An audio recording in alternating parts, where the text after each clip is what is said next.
Madam চলে আসতেছে রবিবারে। ম্যাডাম চলে আসবে, বুড়ির ছেলে আসবে, ম্যাডামের মেয়ে আসবে, ম্যাডামের ছেলে আসবে। সো সবাই রবিবারে আসতেছে, প্রায় 1 বছর পরে আসতেছে। তো এতদিন বাড়িতে আমি একা একা ছিলাম, এখন বাড়ি হয়ে যাবে গরম, আর একা একা থাকা লাগবে না। সো ম্যাডাম আসতেছে অনেকদিন পরে, আবার চলে যাব, বেশি দিন থাকবে না, 3 সপ্তাহ থেকে আবার চলে যাবে। সো আপনাদের সাথে একটু শেয়ার করলাম। এতদিন আমি একা একা ছিলাম, কথা বলার মতো কেউ ছিল না, আর সারাদিন তো মোবাইল নিয়ে থাকতাম, টিকটক করতাম, ফেসবুকে ভিডিও সিডিও করতাম।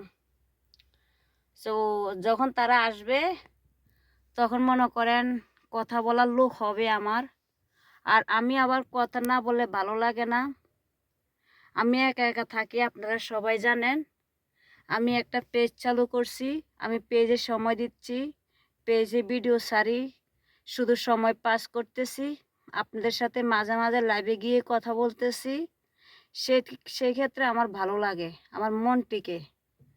সো একটা মানুষ যখন একটা ঘরে একা একা থাকে, তখন সে একটা প্রতিবন্ধীর মতোই থাকে ধরতে গেলে, কারণ মানুষজন নাই, কথা বলার মানুষ নাই।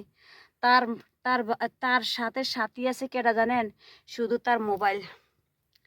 সাথী আছে শুধু মোবাইল, মোবাইলটাই তার সাথী, মোবাইলটাই তার বন্ধু।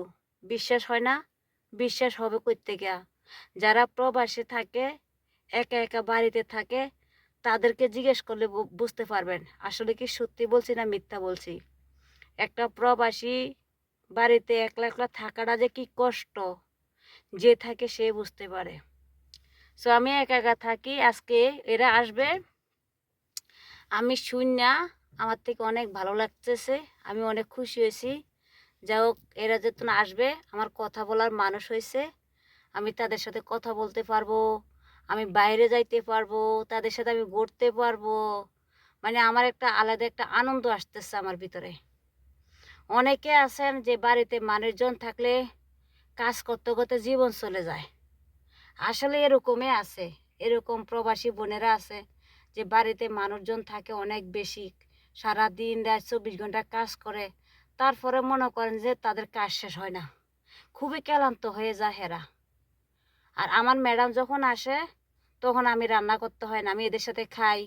আমাকে কখনো কাজের জন্য কোনো অর্ডার করে না, এটা কর সেটা কর, এটা কর সেটা, এসব কোনো কথা বলে না। আমার মন মতে আমাকে ডাক দে না, এটা করস নাই কেন, ওইটা করস নাই কেন, এটা ভুল হয়েছে কেন, এত দেরিতে ঘুমের থেকে কেন উঠছ, এগুলো কিছু বলে না ম্যাডাম। ম্যাডাম অনেক ভালো মনের মানুষ, এমনি ওনার মনটা অনেক ভালো, একটু কিপটে আর কি, খুবই কিপটে মানুষ তারা, এমনিতে মানুষ ভালো।